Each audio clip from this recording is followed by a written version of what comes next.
Denial implies the use of force. Weapons from space to the ground. The United States is going to become the space policeman. Can the United States Air Force do this mission without weapons? We're going to reel 38 Addison. Attack bombs open. We have no open jobs. This until 1727. We are so dominant in space that I pity a country that would come up against us. China carried out its first anti-satellite weapons test. If aimed at commercial satellites, and such an attack could bring U.S. business and industry to a halt. Space is the backbone of our national security. There is no substitute, and there is no alternative to military dominance in space.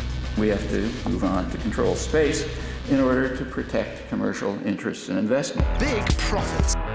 This is our space tracking surveillance system.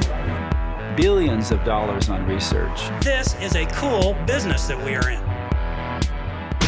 We, 5% of the world's population in the United States, are going to deny other countries access to space. I mean, absolutely provocative. Pentagon officials say it's the first step toward eventually putting weapons into space. An Earth surrounded by an outer layer of weapons.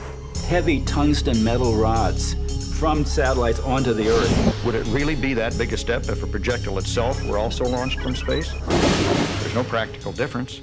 And I'd venture to say that the person on the receiving end wouldn't see the distinction either. That's a reality. And if we don't accept that, well, we're just whistling in the dark. And we're going to be victims of our own technology.